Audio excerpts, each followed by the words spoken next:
Yo, what's good, fam? I had some people tell me, hey DJ, I don't know how to play Blight, can you teach me how to do this, can you teach me how to do that? To which I thought people could just look up a guide, but then I looked guides on my own, and there's not very many that go in extremely deep detail. So that's what I'm taking upon myself to do. So this is my somewhat in-depth console Blight guide. If you're on PC, you can keep watching, you'll learn a bunch of stuff too. This is just more in-depth for my console players who don't have many tutorial videos up on YouTube. Make sure to subscribe, leave a comment, and a like. Does this guy ever stop talking? One thing I do gotta say is you never want to rely on hug teching. You want to do bump logic, and bump logic is bumping between every single object. You want to focus on that more than anything else. You don't want to learn the hug tech and do the hug tech every time you get a loop. That's just not the smart thing to do. You never want to do that. But for some loops, you can't really catch up to the survivors unless you use a hug tech. I'm all the way back here and he's around that green car.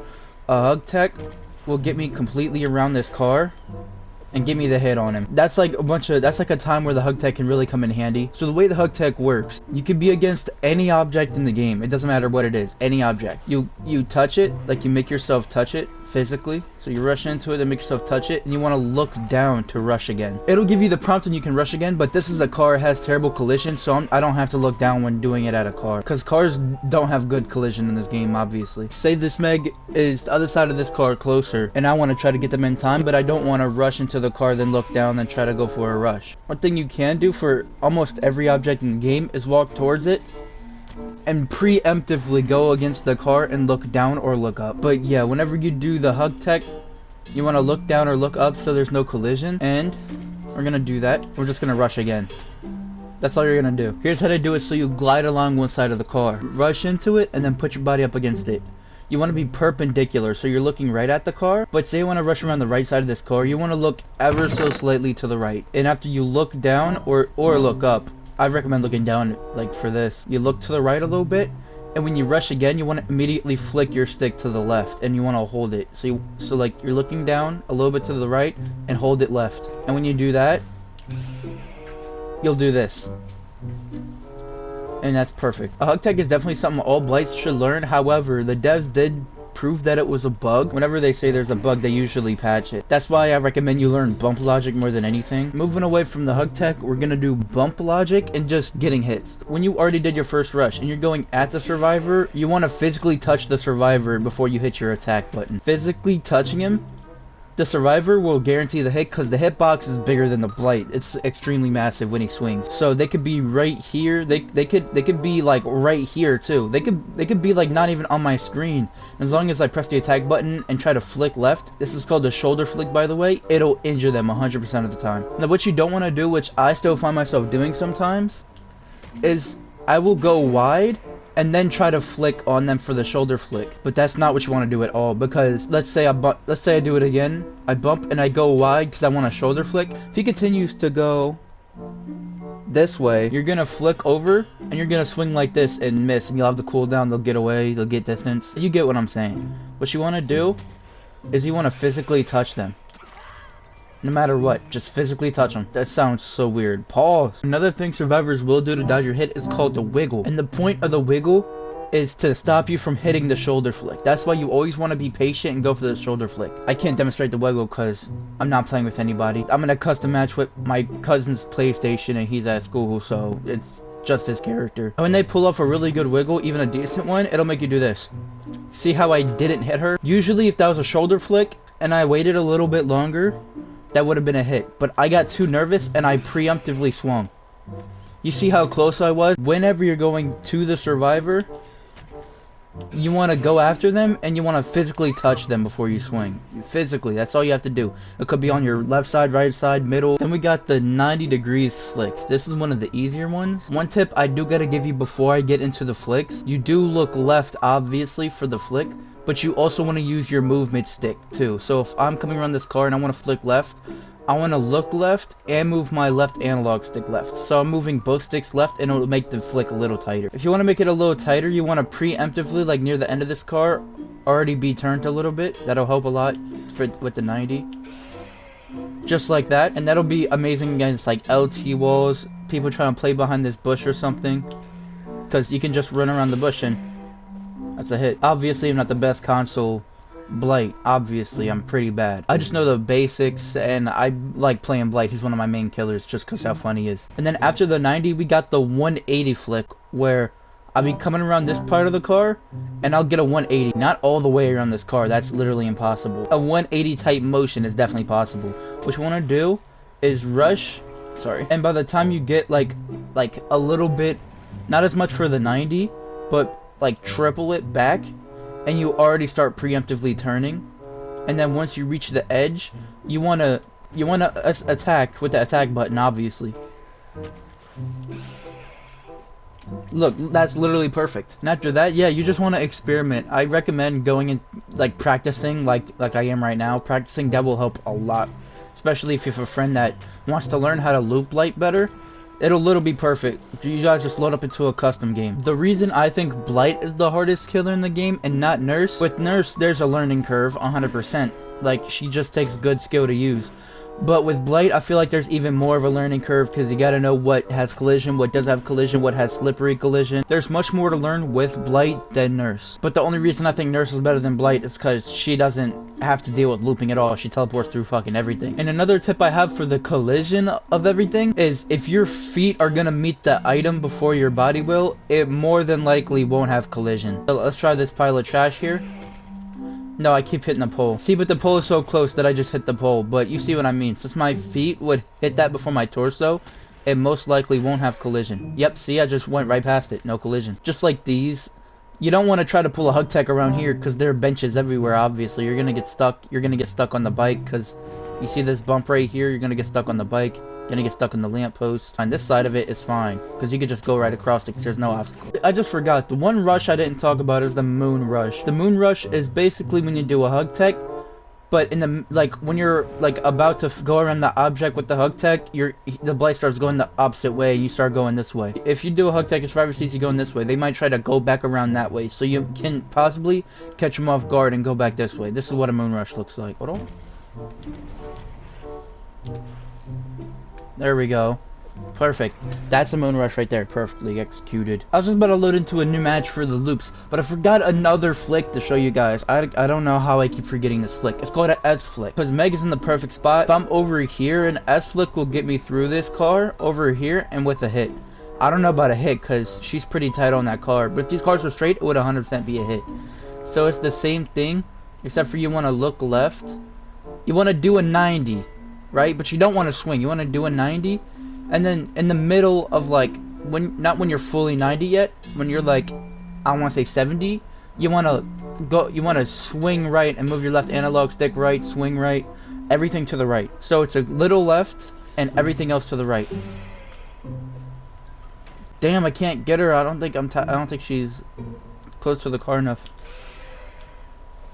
There we go. That's a S flick. Not the best one. Cinnamon, cinnamon, all feminine, all venom, heart venom, cinnamon, all cinnamon, all Now let's look at the add-ons. The first brown add-on we have is the placebo tablet, which makes you 15% slower while rushing, but you gain 100% bonus blood point. This is just one of those meme add-ons that makes the games harder for the killer that almost every killer has. That doesn't benefit all that much. Not only that, but the blood points aren't needed. I could see somebody using this just to get the hang of how fast he actually goes, but other than that, don't run this add-on ever. Next brown add-on is Foxglove, which decreases rush recovery time by 0.25 seconds. Just don't run this add-on, it's never gonna come in handy. Next we got Compound 7, which makes you automatically face the nearest survivor whenever you slam into something. This add-on is absolutely terrible. Never run this add-on. It could mess with the flow, it'll mess with your tracking.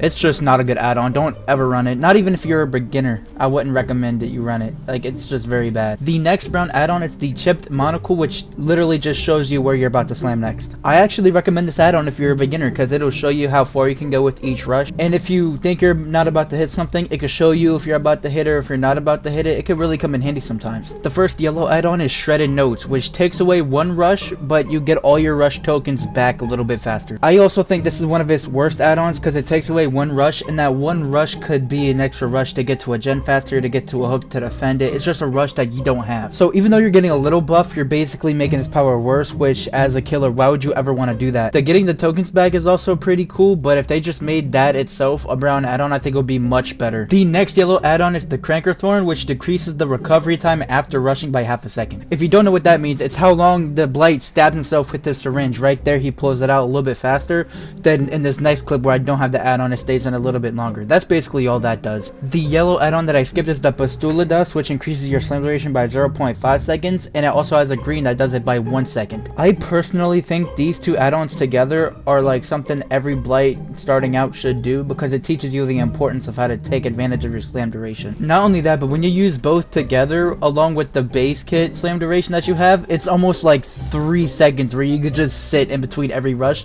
and you'll catch so many survivors off guard, and it's hilarious. Especially if they like hop in a locker to try to dodge your hit, they think you're gonna go on cooldown, but you're just sitting there waiting for him. It's fucking hilarious. The Plague Bile yellow add-on increases your turn rate by 10%, and also has a green version, the Umber Salt, which increases it by 15%. I can show you some visuals, but you can kind of see what they look like, but you can't really tell what it feels like because it feels more different than it looks. So you're gonna have to experiment with yourself because they just feel much different than they actually look like they feel. It's something you just gotta test out in yourself, maybe in a custom match with your friends. You could see me, I can barely get that building in that one clip.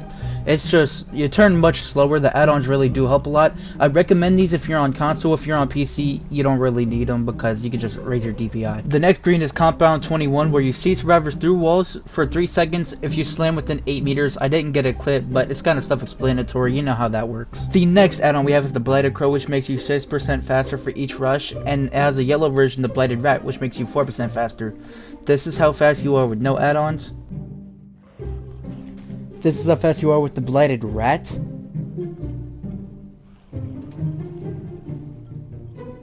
This is how fast you are with the Blighted Crow. Now at least this is how fast you are with both. Look how fast that is. That is insane. And I had to take a screenshot of this green add-on because it is insane, perhaps one of his best add-ons. So first, you recharge all your tokens 1 second faster. It increases your rushing speed by 10%. You get 2 extra rushes. It increases how far you can look by 20 degrees. But it decreases your turn rate by 55%, so you can't really turn. Right here is me trying to turn with it, and as you can see, you can't really turn at all. So once you go one direction, you kind of have to stick with going that direction. And if you don't know the difference between turn rate and look rate, this is the look rate right here. Look how fast and tight that 360 was. That was basically a J flick. And might I remind you, you get 7 rushes, you get all of them back, and you're 10% faster than a normal rush without add-ons. Like, why, talk about an add-on. The fact that you can't really turn while you use it is completely negated by all the upsides it has. But since you get 7 rushes, if you pair it with the Blighted Crow, which makes you faster for each rush, you literally go uncontrollable speeds. Right here, I'm gonna try to get from this locker around the whole main building to see if we can do it. Alright, we rushed once. Second rush, let's go. Alright, third, we're gonna have to cut this one, yeah, in the rock. Let's go. Let's hit the rack, yeah. Go for another rock, why not? Let's see if we can hit the sign. Hit the sign, hit the sign. Yeah, we hit the sign, and last rush. Can we get back to the locker? And, well, we didn't make it all the way there, but we're right next to the locker, so we technically made it all the way. The first purple we have is Vigo's Journal, which makes you undetectable while you're rushing. This could be really good for early game hits. As soon as you start rushing, you go undetectable, but the second that you stop rushing, it'll immediately go away. So as soon as the icon disappears, you're not undetectable no more. The next purple we have is Summoning Stone, where if you hit a survivor with a lethal rush, all pallets within 16 meters are blocked for 15 whole seconds. So we got our trusty little Meg here. We're gonna hit her with the lethal rush. And the pallet is blocked. Can you try to pull that down? No. The next purple is Soul Chemical, and it triggers a difficult skill check for anybody healing or repairing within 60 meters of you rushing, but you have to slam into something, and if they're doing something, you're probably gonna be stopping them from doing it anyway, so it's kind of useless. The next purple we have is Alchemist Ring or Alch Ring, where if you hit somebody with the lethal rush, you instantly get all of them back. I honestly have no clue how this passed to be one of his add-ons when they gave people like Pyramid Head the worst add-ons in the game, and then they give him this, which is, in my own opinion, I seriously think this is his best add-on by far. Look, we're rushing, we just used all of our tokens, hit her, bow, all of them back. What make for me hitting them? They don't make any because I just catch up immediately after, and that's why I think this is his best add-on. The first iridescent is Compound 33, where if you slam near a survivor, they are 3% slower, and you basically instantly break pallets. Like, what? Just to show you, this is how fast that pallet break is. Very, very fair. And this time we're gonna do it with Meg right here. We're gonna run into the pallet, and as you see, she has the compound on her character, so he is 3% slower until it goes away, which is absolutely insane. And the next iridescent is the iridescent Blight tag, where if you hit somebody with your very last lethal rush, they will instantly go down. Sounds super fair, doesn't it? See, right here I'm gonna go 1, 2, 3, 4. Last rush, we're gonna go to Meg. Look, just instantly down. Like, honestly, very fair add-on. There's definitely counterplay, and you just need to get better if you end up dying to this. And these are all the basics you need to know to play Blight at a decent level. I will warn you, once you first take them online, you're gonna get bullied, but trust me, you'll get much better and you'll be doing the bullying back to the survivors. I hope I did good for all you Blight players, especially console players, with this tutorial. And don't forget to tune in next time where I make somebody uninstall the game simply just by playing the twins.